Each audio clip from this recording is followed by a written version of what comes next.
올해도 봄이 또 다시 찾아왔습니다. 어제 저녁에 제가 이제 이 교회당 앞을 걸어가는데 올해 우리가 폭설이 왔잖아요. 그래서 교회에서 그 눈을 포크레인으로 쌓아두었습니다. 이렇게 길을 내고. 근데 다 녹아버렸어요. 아마 이제 조금 지나면은 또 나무마다 이제 싹이 나고 또 꽃이 피게 될 것입니다. 2년 전에 어떤 분이 어린이집 화단 옆에 향이 좋다는 꽃나무를 이제 심었습니다. 그래서 제가 봤더니 모양새가 그렇게 꽃이 이쁘고 그 향이 날까 생각할 정도로 별로 그 나무 자체는 볼품이 없었습니다. 근데 제가 작년에 어느 날 주차장을 향해서 걸어가는데 어디서 향이 나는 거예요. 향수같이 너무 향이 좋은 거예요. 이상하다. 꽃이 핀 게 보이지 않는데 향이 나는 거예요. 그래서 제가 이제 지난번에 심었던 나무에 혹시 꽃이 피었을까? 멀리서 보면 보이지도 않아요. 갔더니 꽃이 핀 거예요. 근데 그 꽃이 눈꽃처럼 조만해요. 근데 하얀 꽃이 피는 거예요. 그 낙엽 사이사이에 작은 흰 꽃이 피었어요. 거기서 향이 나는데 저도 많은 향을 맡아봤지만 그렇게 마음을 즐겁게 하는 향이 없었어요. 여러분 올 봄에 한번 기대해 보십시오. 정확하게 봄은 아닌 것 같고 여름인가 하여튼 꽃이 피었습니다. 너무 기쁜 거예요. 너무 좋았습니다, 향이. 그래서 제가 그 하얀 꽃을 몇 개 이렇게 땄어요. 따가지고 이 코에 이렇게 대면서 다닌 적이 있습니다. 오늘 여러분 말씀을 보시면 15절 말씀을 한번 보십시오.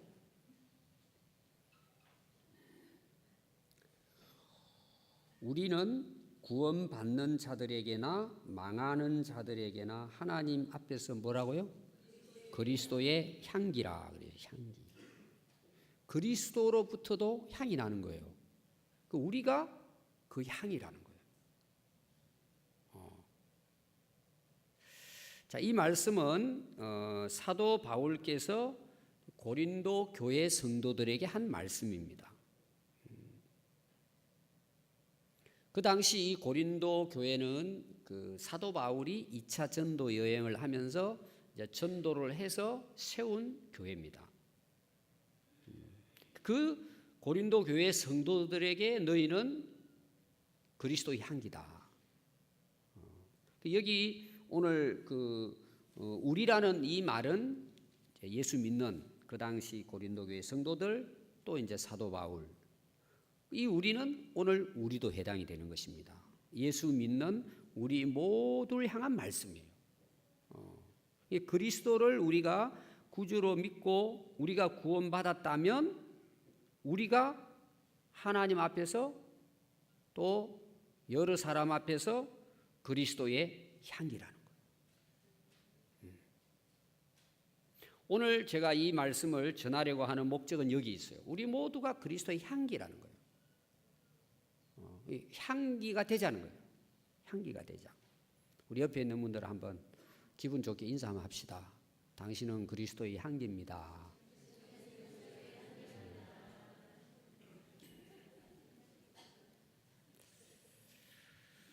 우리가 예수님을 진정으로 믿는다면 우리가 좀 그리스도의 향기처럼 살자는 거예요.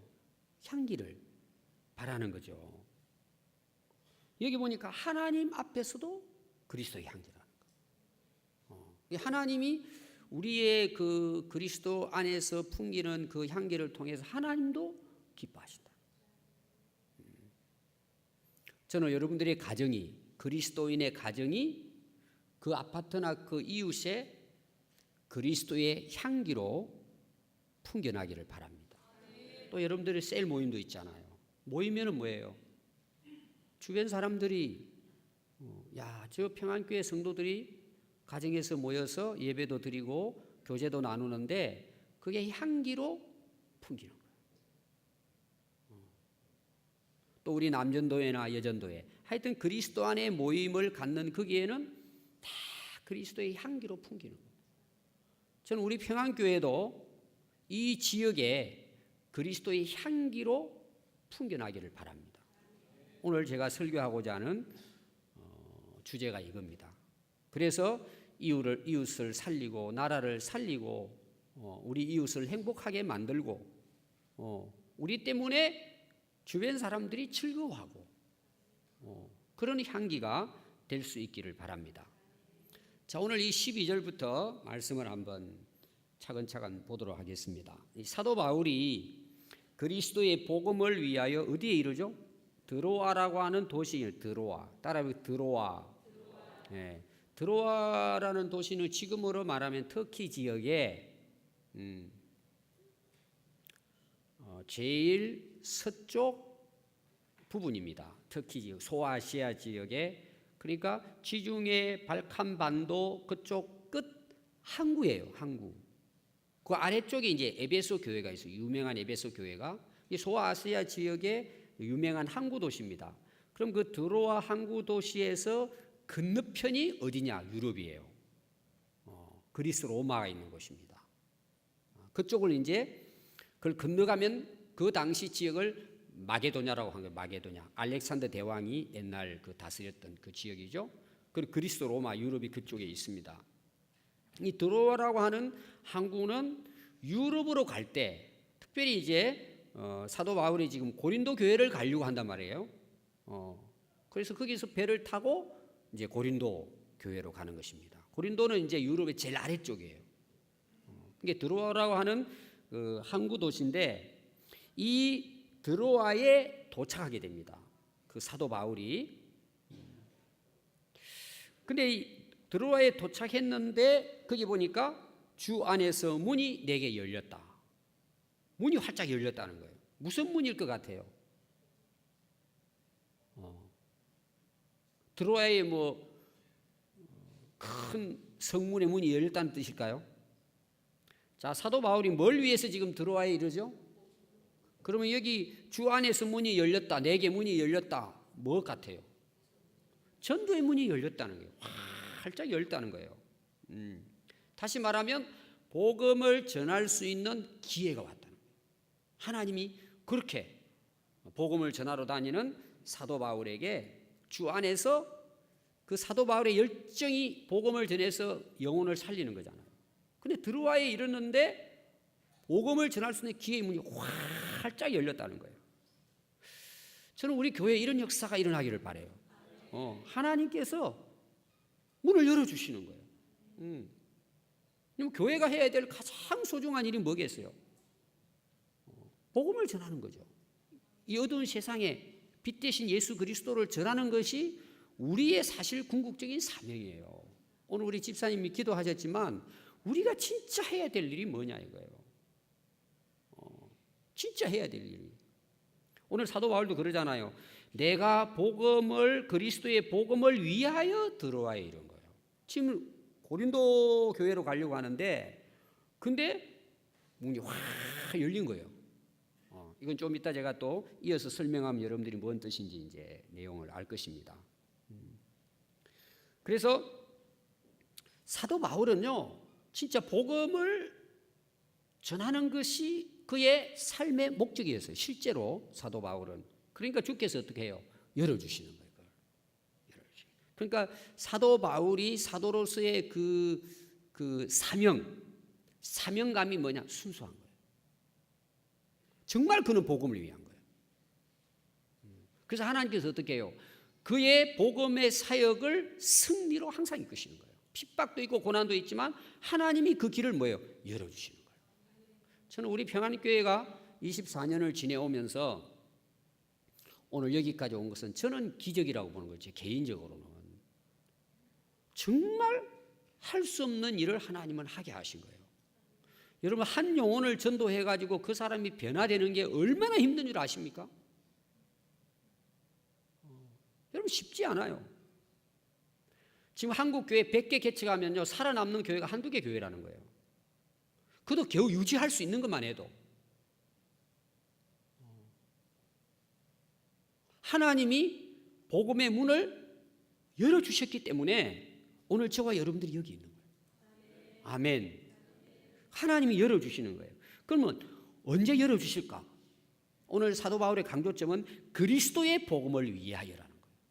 그러니까 주님께서 그 안에서 문을 열어주시는 거예요. 저는 이 문을 그냥 단순히 영혼을 구원하는 전도의 문일 수도 있지만 그 복음을 위해서 사도 바울의 모든 인생의 문을 하나님 열어주시는 거예요. 그걸 위해서. 아멘. 저는 여러분들의 삶 속에서 가정에서도 이런 역사가 일어나기를 바라요. 여러분 꽉 막혀있는 인생이 얼마나 많습니까? 그냥 인생이 뭔지도 모르고 그냥 세월 가니까 가는 거예요. 그냥 주일 되니까 교회 오고 1년 지나고 10년 지나고 나이 먹어 가는 거예요. 왜 우리가 인생을 그렇게 사느냐? 목적이 순수하지 않은 거예요. 진짜 복음을 위해서 우리가 살아가면 건강의 문도 열리고 자식의 문도 열리고 사업의 문도 열리고 또 안 열려도 괜찮지만 하나님 열어주시는 거예요.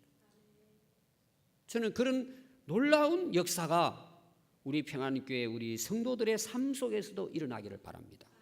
순수한 동기, 진짜 복음을 위해서 하나님 나라를 위해서 우리가 뛰면 하나님이 열어주신다 이런 말씀입니다. 자 13절을 보면은요, 근데 사도 바울이 문을 열어주셨는데 내 심령이 편하지 못하다는 거예요. 13절 보니까 왜 내 마음이 편치 못하고 염려가 되고 걱정이 되고 초조하고 긴장이 됐을까? 이유를 그게 설명하고 있습니다. 내가 내 형제 누구를 만나지 못해요? 디도를 만나지 못했다. 디도. 여러분 디도 유명한 사람입니다. 디도. 또 디씨가 있죠. 사도 바울에게 있어서 아들 같은 누구예요? 디모데. 이 디씨가 굉장히 중요해요. 우리나라는 디씨가 없지만 내 형제 디도예요. 디도는 디모데 못지않게 사도 바울이 사랑한 자식 같은 제자예요. 자기가 전도해서 훈련해서 제자로 삼은 것입니다. 그래서 디도서가 나오잖아요. 1장 4절에 이렇게 기록하고 있습니다. 같은 믿음을 따라 나의 참 아들 된 디도에게 편지하노니. 그냥 아들이 아니고 어떤 아들이라고요? 참 내 참 아들이라는 거예요. 되게 우리가 아들은 뭐예요? 우리가 결혼해가지고 출산해서 아들이 태어나요. 근데 사도 바울은요, 전도해가지고 그가 진짜 복음을 깨닫고 예수님의 복음을 위해서 예수님의 제자로 그리스도의 향기로 살아가는 제자들을 향해서 자기 참 아들이라고. 이걸 좀 더 우리가 구체적으로 설명하면은 내가 육신으로 낳은 아들도 있지만 그 아들보다도 진짜 아들이 디도라는 거예요. 이런 내용이에요. 여러분 요사이 아들이 태어나지만 잘 성장하는 아들들도 있지만 이 아들들은 좀 크면은요 아버지에게 대듭니다. 지금은 성질 부리고요 엄마가 혼내려 그러면요 딱 엄마 양손 잡으면 끝나버리는 거예요. 야 그때 엄마들 참 자존심 상한다 그러더라고. 전에는 맞았는데 때리려고 그러니까 딱 두 손 잡고는 엄마 왜 이러십니까? 이런 꼼짝 못한다는 거예요.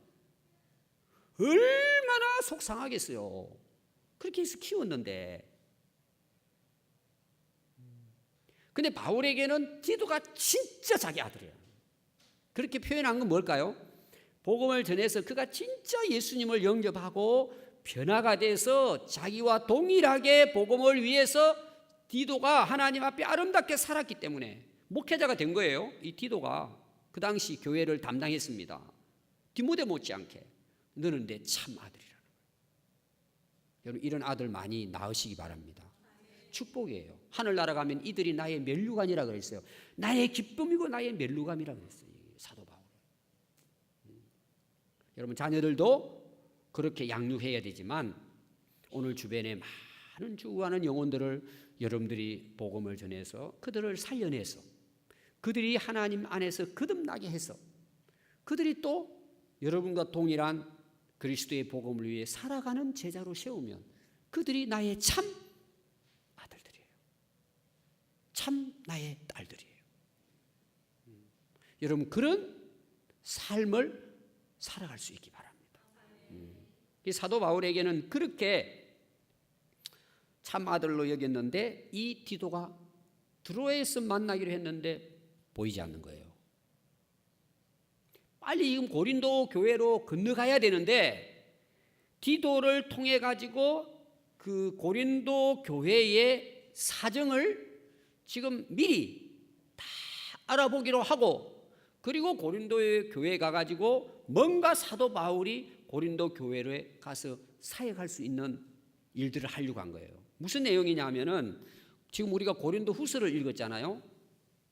고린도 전서의 내용은 뭐냐? 1장부터 읽어보면 고린도 교회는 사도 바울이 이제 복음을 전해가지고 개척해서 성장을 했습니다. 근데 이 고린도라고 하는 도시는 상업적인 도시예요. 굉장히 경제적으로 성장한 도시입니다. 근데 문제가 뭘까요? 우상 신전이 가득한 곳이 고린도 지역이에요. 그 위가 바로 그리스.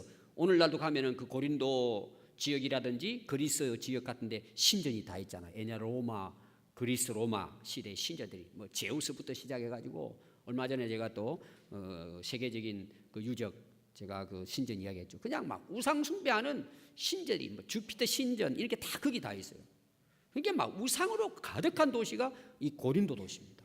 근데 사도 바울이 거기 가지고 복음을 전해가지고 그들이 회개하고 예수 믿어 교회를 세운 거예요. 근데 문제가 뭐냐?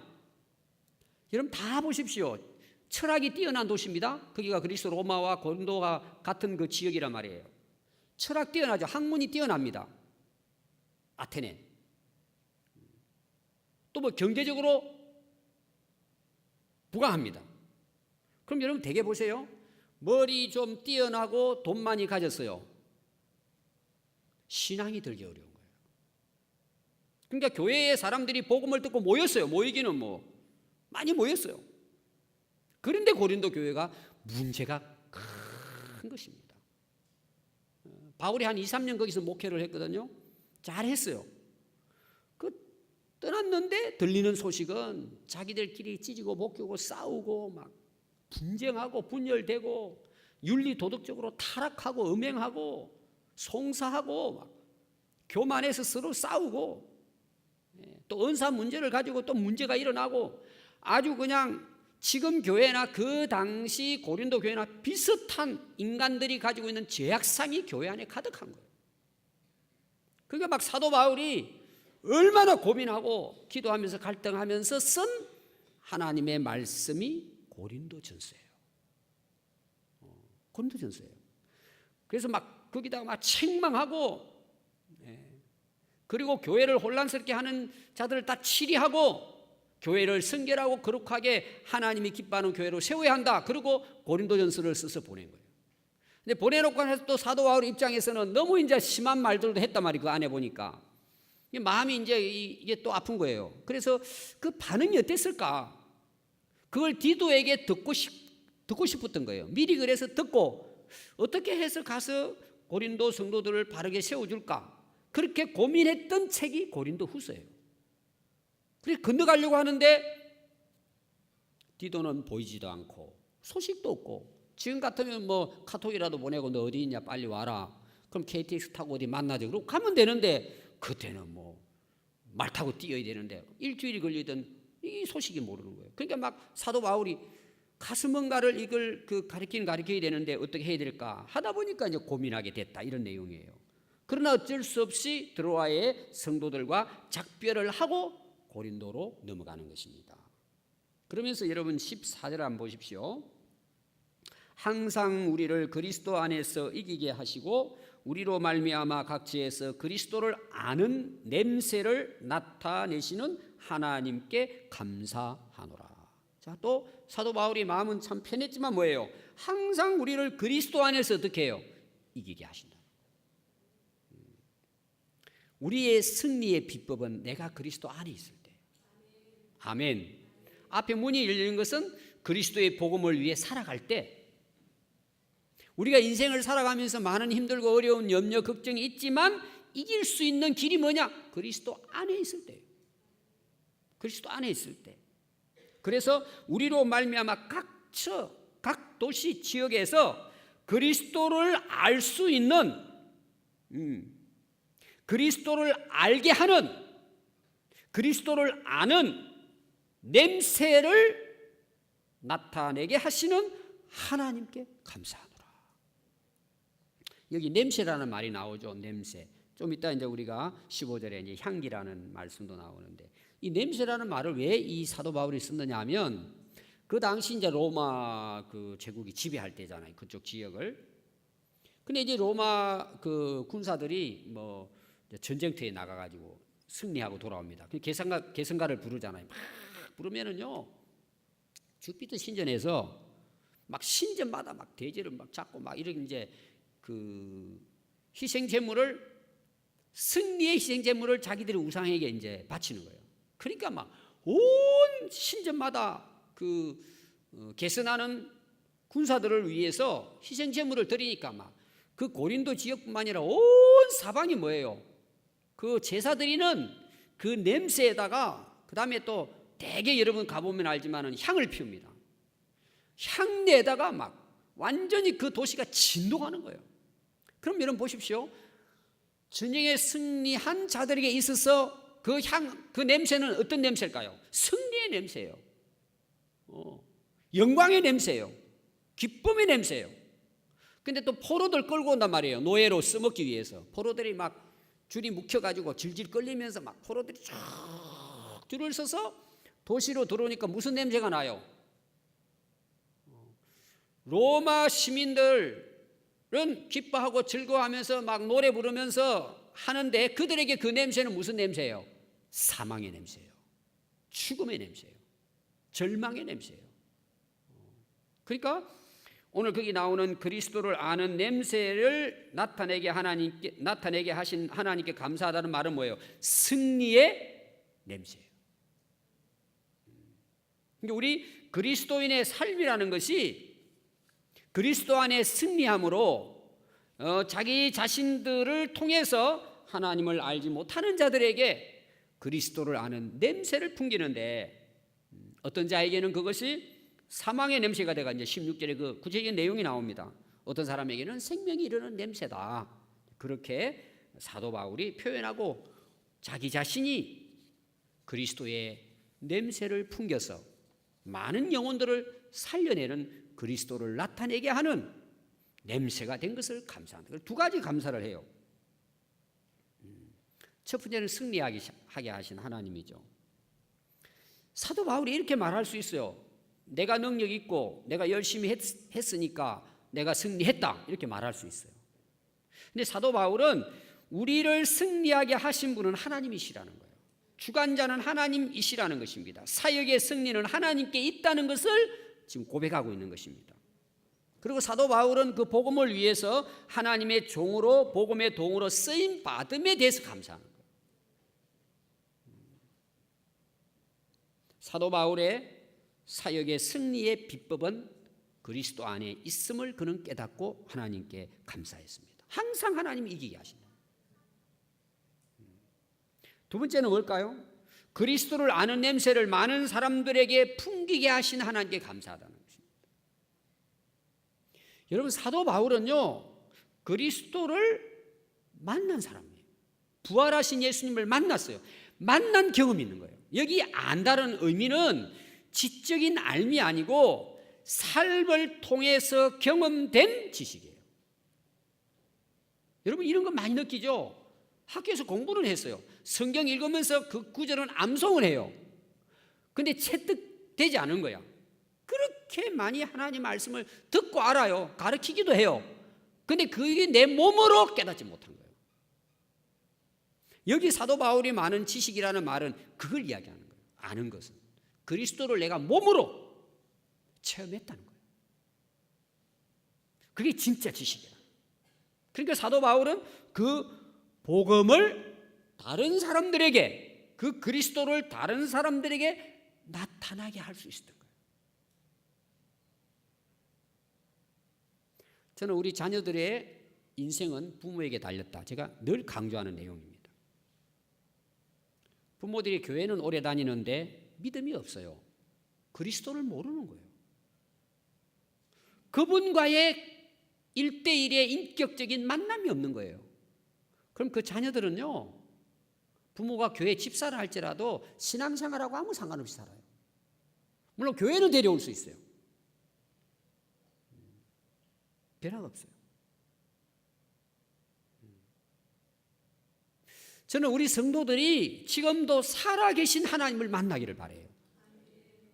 부활하신 그리스도를 여러분들이 실제 삶 속에서 체험할 수 있기를 바라요.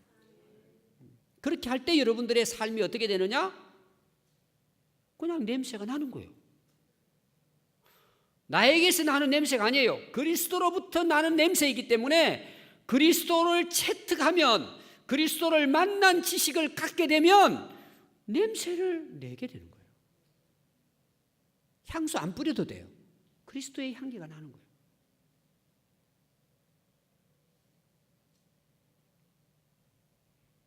그리고 사도 바울의 목적은요, 그 자랑하기 위해서 냄새를 내는 게 아니에요. 그리스도를 자랑하는, 그리스도를. 오늘 우리가 신앙생활을 하면서 많은 사람들이 시험에 빠지는 이유가 뭐냐? 자기 냄새를 내려고 하는 거예요. 그건 썩은 냄새예요. 여러분, 사람 냄새 나면 싫어요. 우리가 얼마나 참 부족합니까? 근데 사람들은 자꾸 자기를 알리려고 그래요. 자기를. 그거는 세상 사람들이 하는 방식이에요. 스타가 되기를 원해요. 스타가. 꼭 뭐 우리가 TV에 나오는 스타뿐만 아니고 가정에서도 그렇고 셀 모임에서나 교회 안에서도 자기를 드러내려고, 자꾸 자기를 자랑하려고. 그래서 다 시험 들고 자빠지고 넘어지는 거예요. 그리스도를 드러내면 돼요. 사도 바울은 실제로 그것이 자기 전도, 자기 삶의 목적이었어요. 그리스도의 냄새가 나게 하는 것이 사도 바울의 삶의 목적인 거예요. 여러분, 하나님은 그 자체를 기뻐하시는 거예요. 그래서 구체적으로 15절에 우리는 구원받는 자들에게나 망하는 자들에게나 하나님 앞에서 그리스도의 향기다. 우리가 복음의 결과는 우리가 결정하기 어려워요. 우리가 복음을 전하고 향기를 바라고 하는데 그걸 맡았던 사람들이 예수를 믿을 것인가 안 믿을 것인가는 우리가 결정하지 못해요. 그건 하나님이 하시는 것입니다. 근데 하나님이 우리에게 요구하시는 건 뭐냐? 향기가 되라는 거예요. 하나님은 그 자체를 기뻐하시는 거예요. 그래서 사도 바울은 여러분 위대한 사도입니다. 근데 여러분 잘 보세요. 오늘도 그렇지만 자기의 선행이나 열정이나 헌신을 강조하지 않습니다. 내가 이런 사람이다, 막 대단한 사람이다. 자기 냄새 내지 않았다는 거예요. 오직 그는 뭐예요? 복음을 통해서 그리스도의 향기를 드러내기를 소망한 것입니다. 그걸 자기 자신은 영광으로 여기고 그것으로 그는 만족했습니다. 그는 그리스도를 나타내는 것이 삶의 목적이었지, 그리스도의 이름을 이렇게 드러내면서 자기의 어떤 유익을 취하려고 하는, 복음을 전하는 것을 자기 삶의 수단으로 여기지 않았다는 거예요. 여러분, 교회도 마찬가지입니다. 복음 전하는 게 목적이지 복음 전하는 것이 수단이 아니에요. 그것이 교회가 해야 될 일이에요. 우리가 하나님의 일꾼으로라고 이야기하면서 그리스도의 복음을 전하는 것이 목적이 아니고 그 전하는 것을 수단으로 생각해서 개인적인 사사로운 이득을 챙기려고 하니까 오늘 교회가 세상의 향기가 안 되는 거예요. 그리스도인들이 진정한 세상의 향기를 드러내지 못하는 이유는 예수 그리스도가 자기 인생의 수단이 되기 때문이에요. 그게 안 되는 거예요. 그게 썩은 냄새만 나는 거예요. 여러분, 사도 바울은 그리스도의 향기로 만족했어요. 그것이 자기 삶의 목적이었어요. 그는 어떤 보상이나 업적을 위해서 한 게 아니에요. 그래서 빌립보서 1장 20절에 보면은요, 나는 살든지 죽든지 내 몸에서 그리스도가 존귀하게 되게 하려 하나니 그랬어요. 그리스도를 존귀하게 하는. 여러분, 우리가 이거 교회 좀 다니는 사람은 이거 다 알아요. 이런 거 다 알아요. 근데 그 세상에 미련을 못 버리는 거예요. 사람들이 자기를 자꾸 뭘 해드리는. 또 갈라디아서 6장 14절에 보면요, 내게는 우리 주 예수 그리스도의 십자가 외에는 결코 자랑할 것이 없다는 거예요. 이 사도 바울은요, 그리스도 향이 되는 것으로 기뻐하고 만족한 거예요. 아멘.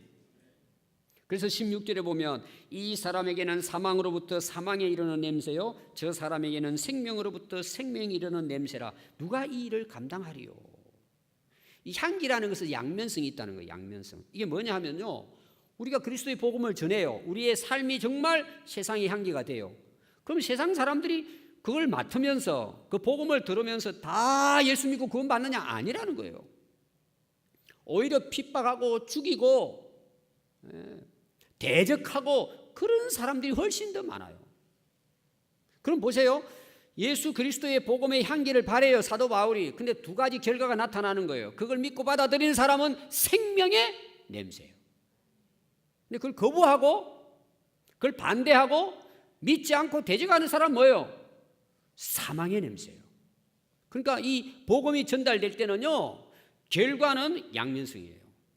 더 쉽게 말하면 그 복음을 듣고 믿음으로 천국 가는 사람이 있는가 하면 그걸 들음에도 불구하고 지옥 가는 사람이 있는 거예요. 복음이 그 기준이에요. 기준. 그러니까 여러분, 우리가 복음을 전한다는 것은 엄청난 일이에요. 정말 이거는 놀라운 일이에요. 죽고 사느냐 문제예요. 오늘 여러분들이 교회에 나오셨지만 오늘 많은 사람들이 교회 다니는 걸 종교적인 것으로 생각합니다. 종교 중에 하나. 근데 우리 교회에서는 그게 용납되지 않아요. 용납되지 않는다는 말은 뭐냐? 우리 교회는 그런 것을 부추기지 않아요. 딱 두 가지로 나타나는 거예요. 예수님을 받아들이고 믿음으로 영생을 얻고 그리스도의 복음을 위해 살 것이냐? 에이, 싫어요. 그냥 교회만 그냥 취미생활하면서 다녀야죠. 그리고 사망의 길로 가느냐? 두 길밖에 없어요. 복음은 타입이 없는 거예요. 그러니까 우리가 복음을 전하는 게요, 한 생명을 결정짓는 거예요. 이게 어떤 면에서는 무서운 말이에요. 복음은. 그리고 양면성이 있다는 거예요. 오늘 교회 역할이 뭐예요, 여러분? 교회가 세상에 해야 될 역할이 뭐예요? 이 복음을 전해서 선택하게 하는 거예요. 근데 복음을 두리뭉실하게 보내는 거예요. 다 좋은 거예요. 다 좋은 거예요. 그냥 이렇게 다 좋은 거예요. 그러니까 뭐예요? 복음의 진리를 깨닫지 못하는 거예요. 회개하지 않는 거예요. 변화가 없는 거예요. 그냥 두리뭉실하게 살다 가는 거예요. 그냥. 그래서 사단 마귀의 공격 1호는 교회입니다. 그리고 그 교회의 지도자입니다. 여러분, 지도자가 잘못되면요, 성도들 다 문제 생깁니다. 교회가 진리의 트위에 바로 서지 않으면 그 사회는 희망이 없습니다. 지금도 계속 그래요. 모든 세계 역사를 보면 교회가 복음의 진리가 흩어져 버리고 세속화돼 버리고 종교화돼 버렸다. 다 타락되고 망한 거예요. 이게 우리에게 주는 역사의 교훈이에요. 오늘 우리 한국 교회가 정말 귀담아 드려야 될 부분이에요. 그래서 성도들을 살리는 게 아니라 죽이는 거예요. 성도들은 좋죠. 달콤하니까. 그러다 보면은 70, 80 세월 다 보내버리고 결국은 구원받지 못하는 거예요. 이 교회 역할이 얼마나 중요하다는 걸 여러분들이 기억하셔야 합니다. 근데 문제가 뭐냐? 누가 이 일을 감당하리요라는, 누가 이 일을 감당하냐면 누가 하냐 말이에요. 이거를, 이 엄청난 역사를 누가 감당하냐, 누가 감당해야 되냐 말이에요.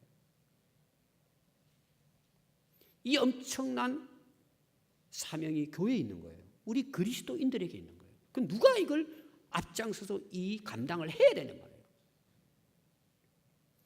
한국에 수많은 교회가 있어요. 누가 감당하냐는 거예요. 한국에 수많은 성도들이 있어요. 교회 다니는 사람이 있어요. 누가 이걸 감당하냐 이 말이에요. 누가 감당할 것이냐 이거예요. 사도 바울은 이렇게 고백합니다. 고린도서 9장 16절에 보면 내가 복음을 전할지라도 자랑할 것이 없으면 내가 부득불할 일입니다. 내 사명이라는 거죠. 만일 내가 복음을 전하지 아니하면 내게 화가 있을 것이라는 거예요. 많은 사람들은요, 뭘 잘하면 복 받을 거라고 생각해요. 뭐 안 하면 그냥 끝나는 걸로 생각하는데 사도 바울은 그랬어요. 복음을 전하지 않으면 내가 이거 화 맞아 죽는다는 거예요. 하나님이 벌 받는다는 거예요. 복음 전하지 않으면. 그래서 사도 바울을 통해 하나님은 세계 복음화의 길을 열은 거예요. 17절 말씀입니다. 우리는 수많은 사람들처럼 하나님 말씀을 혼잡하게 하지 아니하고 순전함으로 하나님께 받은 것 같이 하나님 앞에서와 그리스도 안에서 하노라. 혼잡하게 하다는 말은요, 장사꾼들이 쓰는 말이에요. 물건을 파는데 섞어서 파는 거예요. 진짜 가짜를 섞어가지고. 그 당시 고린도 교회 안에 이런 율법주의자 철학자들이 교회 안에서 복음을 희석시켜버린 거죠. 자기 이익을 위해서 하나님 말씀을 왜곡해서 가르친 것입니다. 말씀을 전하는 동기가 불순했단 말이에요. 그런데 사도 바울은 뭐예요? 순수한 동기로 했대요. 순수한 동기로. 앞에서도 나왔죠. 순전함으로 하나님께 받은 것 같이 하나님 안에서와 그리스도 안에서 말하노라. 복음의 진리를 바로 이 세상 것과 섞지 않고 그대로 전했다는 거예요. 하나님께로부터 받은 말씀을. 그게 보니까 하나님 앞에서라는 말이에요. 하나님 면전에서, 하나님 목전에서, 얼굴 앞에서 그런 뜻이에요. 눈앞에서. 사도 바울은 하나님이 주신 말씀을 전했습니다. 자, 이단들의 특징이 뭔 줄 아세요? 여러분들이 신천지 특히 이단에 빠지는 사람들이요 참 어리석습니다. 자, 이단들의 방식은 뭐예요? 거짓말로 속이는 거예요. 공개하지 않아요. 그래서 몰래 어디 데려가가지고 자기들 몇 사람 모아놓고 이게 그 표시도 내지 않고 숨어가지고 그러고 가르쳐요.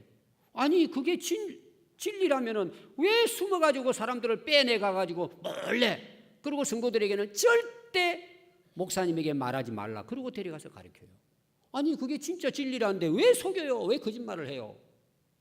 다 잘못됐기 때문에 그렇게 하는 거예요. 여러분 못된 짓 하는 사람은 어떻게 해요? 전부 다 숨어가지고 음모를 꾸밉니다. 왜 그걸 공개하지 못해요? 거짓말이기 때문에 그래요. 그래서 고린도 교회 안에는 이런 불순한 세력들이 많이 있어요. 그래서 혼잡하게 만들어요, 교회를. 이런 복음은 능력이에요. 사람을 살리는 거예요. 그걸 어떻게 여러분 숨어가지고 합니까? 공개적으로 해야지. 꽃마다 여러분 향기가 다릅니다. 저는 오래전에는 군대에 있으면서 항상 그 라일락이 길 가로수였어요. 우리 군부대. 그 3년 동안을 제가 맡았기 때문에 라일락 향기를 너무 좋아해요. 제가 아침마다 갔다가 또 저녁에 퇴근하고 할 때 항상 그 길을 왔다 갔다 그 라일락 향기가요. 지금도 제가 그림을 그리라면 그릴 수 있을 정도로 항상 그 꽃이 피었을 때 제가 봤기 때문에 향이 너무 좋아요. 여러분들이 뭐 귤이라든지 그런 거 보면은 다 뭐예요? 향이 있어요. 그럼 향을 맡으면 알아요. 그 정체가, 물체가 뭔지를 압니다. 그리스도인도 향이 있어요. 그리스도의 향이에요. 풍기는 향을 맡아보면은 저분이 가짜인지 진짜인지를 알아요. 우리가 그리스도의 향기가 되기 위해서는 반드시 그리스도를 내 안에 모셔드려야 돼요. 그리고 내가 그 안에 있어야 돼요. 그래서 예수님은 참 포도나무고 우리는 가지예요. 붙어 있어야 향을 내는 것입니다. 그래서 그리스도인들은요 말을 통해서 언어를 보면은 그리스도의 향기를 드러내는지 안 드러내는지 알아요. 말을 들어보면은 이 사도 바울은 항상 말을 하면 뭐예요? 그리스도를 전합니다. 그리스도에 대해서 말합니다. 또 그리스도인들은요 그리스도와의 삶을 살아가기 때문에 그리스도인들이 살아가는 삶의 모습을 보면 그 삶에서 그리스도의 향기가 드러나요. 그래서 초대교회 성령 받고 그 성도들이 모여서 어떻게 합니까? 말씀을 가르침 받고 기도하는데 힘쓰고 오로지 기도하고 교제하는데 그들이 가지고 있는 것들 나누어서 주변 사람들에게 나눠주잖아요. 그러니까 온 백성들이 칭송했다 그랬어요. 그 향기로 그리스도인들이 살아가는 그 삶의 모습을 보고 칭송하고 하나님께서는 그 교회를 날마다 구원받는 들이 더하게 해주신 거예요. 우리 평안교회 성도들이요 밖에 나가서 생활을 어떻게 하느냐가 우리 교회를 결정지을 수도 있어요. 앞에서 제가 초창기 이야기했습니다. 그리스도의 향기가 되자는 내용이에요. 페르시아에 우화가 있습니다. 재미있는 이야기가 있어요. 한 나그네가 진흙에서 아름다운 향기를 맡습니다. 이상하다. 그래서 진흙에게 물어봐요. 너 어떻게 진흙이 그런 향을 내느냐, 풍기느냐 그랬더니 그는 이렇게 이야기를 했습니다. 나는 한 덩이의 진흙일 뿐입니다. 그런데 나는 백합화와 함께 오랫동안 살았습니다. 진흙이 지닌 향기의 비밀은 백합화와 함께 살았기 때문에 그 백합화가 심겨진 진흙에도 백합 향기가 났다는 말이에요. 우리가 정말 그리스도에게 뿌리를 내리고 살아간다면 우리는 그리스도의 향기를 풍기게 되어 있습니다. 말에서나 삶 속에서. 그게 사람을 살리는 능력을 갖게 되는 것입니다. 제가 1975년 고 2학년 때요, 마산에 가면은 무악산 기도원이 있습니다. 여름에 항상 거기 이제 방학 되면 산상 부흥 집회를 했어요. 그때 제가 한참 이제 은혜 받을 때인데 제가 그 산에 올라가서 이제 금식하면서 거기서 이제 집회를 참여했는데 정신 먹고 났는데요, 이게 소동이 일어난 거예요. 소동이 뭐냐 하면 한 20대 초반 아가씨가 화장실에 빠진 거예요. 그 당시 화장실은 제가 봐도 지금 아마 그 유아실 크기 정도로 그냥 산에다 웅덩이 파가지고 널빤지 이렇게 해가지고 남녀 구분해가지고 이렇게 구멍만 하나 이렇게 뚫어놓고, 그런데 아가씨가 거기를 기어 들어간 거예요. 그렇게 해가지고는 그 화장실 얼마나 커요. 풍덩 빠져가 그 안에 있는 거야. 그냥 들어가 서 있는 거예요. 그 엄마가 보고는 놀란 거예요. 왜냐하면 그 딸이 이제 귀신에 들려가지고 엄마가 은혜 받고 이제 귀신 쫓아내려고 그 딸을 데리고 오는데 이 딸은 화장실에 들어가가지고 그 붕덩 빠지는 화장실이에요. 그냥 목만 해놓고는 그냥 혼자 있는 거예요. 이렇게 한번 생각해보세요. 엄마 입장에서. 그만 놀래가지고 거기 이제 나이 먹은 남자 그 전사님 계셨는데 청년들 데리고 가가지고 끌어올린 거예요. 끌어올리니까 막 그냥 몸에 구덩이가 막 기어다니면서 그 아래가 이제 개울이 있었는데 개울까지 이제 팔다리 하나씩 잡고 안 가려고 하니까 붙들고 내려가는데 제가 그걸 본 거예요. 따라갔어요. 사람들은 냄새가 나니까 막 딱 도망가고 막 기도원이 그냥 완전히 그냥 똥향기로 그냥 풍성한 거야. 그렇게 해가지고는 내가에 빠뜨려 놓고 이제 시키고 하는 걸 제가 봤어요. 우리 모습을 봐야 돼요. 우리가 무슨 냄새를 풍기는지. 근데 그 아가씨는요, 귀신에 들렸기 때문에 더러운 건지 깨끗한 건지 냄새가 나는지 창피한지 부끄러운지 몰라요. 자기 모습을 모른단 말이에요. 여러분, 꽃이 향기를 피우면요, 나비가 날아들고 꿀벌들이 날아듭니다. 그래서 수정을 시켜서 열매도 맺게 하고 또 꿀을 사람들에게 영양분을 보충해주는 결과를 가져옵니다. 저는 우리 평안교회 성도들이요, 모든 성도들이 어디를 가든지 누구 앞에 서든지 그리스도의 향기로 풍겨나기를 바랍니다. 그래서 사람들을 살리고 세상을 살리는 하나님의 선한 일꾼들이 되기를 바랍니다. 이제 쌓였던 눈은 다 녹아내리고 얼었던 땅이 풀리는 새봄이 찾아왔습니다. 올해도 우리 평안교회가 그리스도의 향기를 바람으로 많은 영혼을 살려내는 그리스도의 꽃으로 활짝 피우는 영혼의 봄을 맞이할 수 있기를 우리가 함께 기도할 수 있기를 바랍니다. 기도하겠습니다.